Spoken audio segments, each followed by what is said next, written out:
This YouTube channel does not promote any violent, harmful, or illegal activities. All content provided by this channel is meant for an educational purpose only.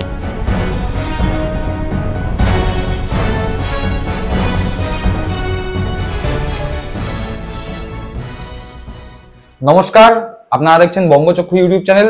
আমি প্রতিবেদক সায়ন্তন চক্রবর্তী। ইতিমধ্যেই আপনারা সকলে বিভিন্ন সংবাদ মাধ্যম এবং নিউজ চ্যানেলগুলোর মাধ্যমে জেনে গিয়েছেন যে দিলীপ ঘোষ আবারও রাজনৈতিক খবরে।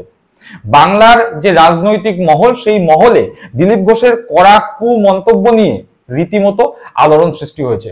ঘটনাচক্রে দিলীপ ঘোষ গিয়েছিলেন তার পুরনো বিধানসভা অঞ্চল অর্থাৎ খড়গপুর বিধানসভা এলাকায়। সেই এলাকায় ৬ নম্বর ওয়ার্ডে একটি রাস্তা উদ্বোধনকে কেন্দ্র করে স্থানীয় মানুষজনদের সঙ্গে তার বচসা হয়। সেইখানে একজন মহিলার সঙ্গে তিনি তর্কাতর্কিতে জড়িয়ে পড়েন এবং মহিলাকে হুমকি দেন যে তোমার গলা টিপে দেবো, এমনকি তার বাপ বাপান্ত এবং তার ১৪ গোষ্ঠী তুলব বলেও তিনি রীতিমতো উষ্মা প্রকাশ করেন।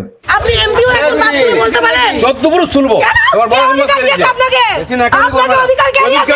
প্রদীপ কে বলবো কেন? আরে টাকা তৃণমূল কুত্তা সব জায়গায়। হ্যাঁ বেতনের গলা টিপে দেবো, তোর বাপকে বলবে তাহলে টাকা।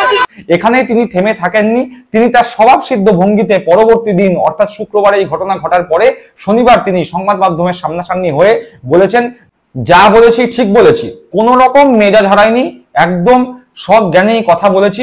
প্রয়োজন পড়লে ঘর থেকে বের করে মারবো, চৌরাস্তায় দাঁড় করিয়ে মারবো। এই ধরনের কটু মন্তব্য পুনরায় দিলীপ ঘোষের মুখে। মেজাজ হারাইনি, মেজাজ ঠিক রেখেই বলেছি, যা বলেছি ঠিক বলেছি। আর আমি খড়গপুরে দাঁড়িয়ে বলে দিচ্ছি, এই ধরনের বেয়াদবি করতে আসে কেউ যে পার্টির, তাকে বাড়ি থেকে টেনে নিয়ে রাস্তায় পিটবো আমি, সে যত বড় নেতা হোক। দিলীপ ঘোষ কারো বাপের খায় না, কারো জমিদারিতে পা দেয় না। কাল থেকে শুরু করছি, বাড়ি থেকে ঢুকে মারবো না বাড়ি থেকে টেনে চৌরাস্তায় মারবো, বাড়ি থেকে ঢুকে মারবো না বাড়ি থেকে টেনে চৌরাস্তায় মারবো, বাড়ি থেকে ঢুকে মারবো না বাড়ি থেকে টেনে চৌরাস্তায় মারবো। আর এটা কালকে হেডলাইন করুন। আর যে বেটা বলছে কুকথা, তাকে আমি শিখিয়ে দেবো কুকথা কোনটা সুকথা কোনটা। বেশি ভদ্রলোকই দেখাতে জান না, জানো রাজনীতি করছি শত্রুর বিরুদ্ধে। যারা লেজ গুটিয়ে বাড়িতে বসে থাকে বোর আঁচলের তলায়, তারা আমাকে সার্টিফিকেট দিচ্ছে। জীবনে বাড়ির বাইরে কোনো বেরোলেন চমকে দিলে পেচ্ছাপ করে ফেলে, তারা আমাকে সার্টিফিকেট দেয়। আর দিলীপ ঘোষ এই মেজাজে রাজনীতি করবে, যতদিন করবে রাজনীতি ছেড়ে দেবো, মেজাজ ছাড়বো না বলে দিচ্ছি। কিন্তু ঘটনাচক্রে দিলীপ ঘোষ ভেবেছিলেন যে তার করা এই ধরনের মন্তব্যে হয়তো চুপসে যাবে বিরোধী দলগুলো বা চুপসে যাবে সাধারণ মানুষ। দিলীপ ঘোষের সেই চিন্তা বা সেই ভাবনা সম্পূর্ণ ভুল প্রমাণ করে দিয়েছে আরো একজন মহিলা। ঘটনাচক্রে তিনিও দিলীপ ঘোষের মতো প্রাক্তন সাংসদ। দিলীপ ঘোষ যেমন প্রাক্তন সাংসদ, ২০২৪ লোকসভা নির্বাচনে তিনি তৃণমূল কংগ্রেসের প্রার্থীর কাছে পরাজিত হয়েছেন, কিন্তু এই প্রাক্তন সাংসদ যিনি দিলীপ ঘোষের কথায় চুপসে যাননি, বরং দিলীপ ঘোষের মুখটা ভেঙে দেব বলেছেন, তিনিও দিলীপ ঘোষের মতোই একজন প্রাক্তন সাংসদ। কিন্তু তিনি দিলীপ ঘোষের মতো পরাজিত হননি, তিনি গত নির্বাচনে লড়েননি। বলা ভালো, তৃণমূল কংগ্রেস তাকে টিকিট দেননি। সেই প্রাক্তন সাংসদ অপরূপা পোদ্দার দিলীপ ঘোষের এই কটু মন্তব্যের পাল্টা দিয়েছেন। অপরূপা পোদ্দার দিলীপ ঘোষের উদ্দেশ্যে বলেছেন, ঘরে ঢুকে আপনার মুখটা ফাটিয়ে দেব।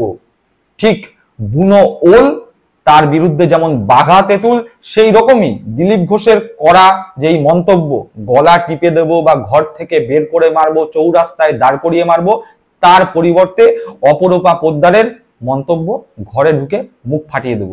কি বক্তব্য, কি বলেছেন অপরূপা পোদ্দার, সেদিকেই থাকবে আমাদের নজর। সংবাদ প্রতিদিন ডিজিটালের একটি প্রতিবেদনে বেরোনো খবর অনুযায়ী, ঘরে ঢুকে আপনার মুখ ফাটিয়ে দেব, দিলীপকে পাল্টা হুঙ্কার তৃণমূলের অপরূপার।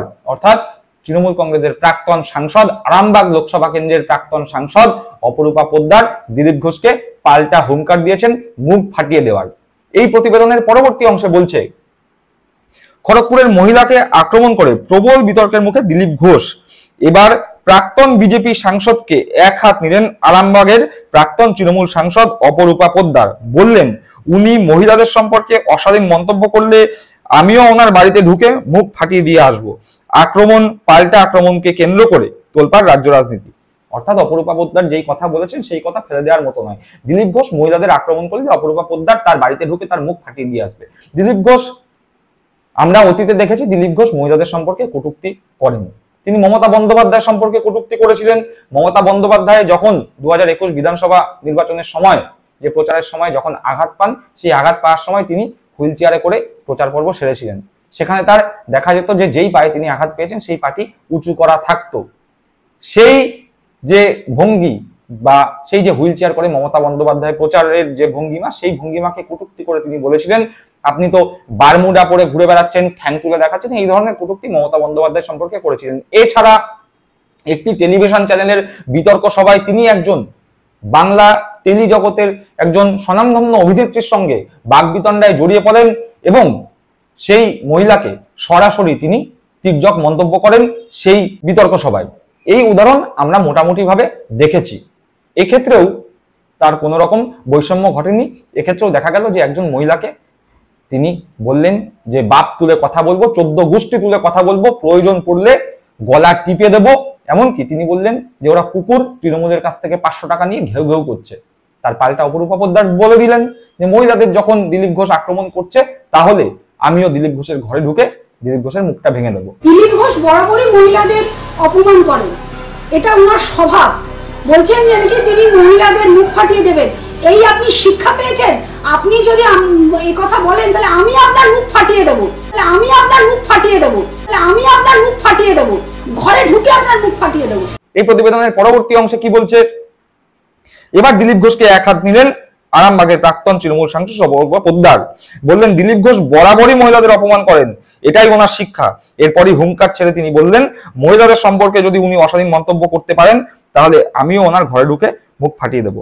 অর্থাৎ অপরূপা পোদ্দার বললেন যে বিজেপির যে শিক্ষা, সেই শিক্ষায় শিক্ষিত দিলীপ ঘোষ। আরএসএস এর প্রচারক হিসাবে কাজ করেছিলেন দিলীপ ঘোষ। সেই দিলীপ ঘোষের শিক্ষা হচ্ছে মহিলাদের কটূক্তি করা, মহিলাদের অপমান করা, মহিলাদের কদর্য ভাষায় আক্রমণ করা। সেই শিক্ষারই প্রতিপাদন ঘটেছে গতকাল খড়গপুরে। আর তাই অপরূপা পোদ্দার একদম রণংদেহী মূর্তি নিয়ে দিলীপ ঘোষের বিরুদ্ধে তেড়ে ফুঁড়ে উঠে বলেছেন সবার আগে মহিলাদের সম্মান, মহিলাদের সম্মানে আঘাত হানলে তার প্রতিবাদ করতে বাংলার তৃণমূল কংগ্রেস নেত্রীরা জানে। প্রয়োজন পড়লে দিলীপ ঘোষ যেমন বলেছেন যে ঘর থেকে বের করে মারবো, চৌরাস্তায় দাঁড় করিয়ে মারবো, ঠিক সেরকমই অপরূপা পোদ্দারও দিলীপ ঘোষকে হুঁশিয়ারি দিয়ে রেখেছেন প্রয়োজন পড়লে ঘরে ঢুকে দিলীপ ঘোষের মুখ ভেঙে দেবো। দর্শক বন্ধুরা, আপনারা পুরো প্রতিবেদনটি দেখলেন।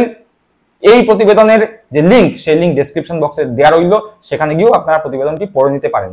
আর এই এপিসোড সম্পর্কে আপনাদের মূল্যবান মন্তব্য কমেন্ট বক্সে কমেন্ট করে জানাবেন। আপনারা কি মনে করেন অপরূপা পোদ্দারের এই যে মুখ ভেঙে দেওয়ার যে বক্তব্য, এই বক্তব্য কি সমর্থনযোগ্য, নাকি দিলীপ ঘোষের বক্তব্যের পরিপ্রেক্ষিতে বুনো ওলের জন্য যেরকম বাঘা তেঁতুল, সেরকম ভাবেই দিলীপ ঘোষের এই বক্তব্যের পরিপ্রেক্ষিতে অপরূপা পোদ্দারের এই মন্তব্য খুবই সমীচীন? আপনাদের মূল্যবান মন্তব্য কমেন্ট বক্সে কমেন্ট করে জানাবেন। সকলে ভালো থাকবেন, সুস্থ থাকবেন। জয় হিন্দ, বন্দে মাতরম।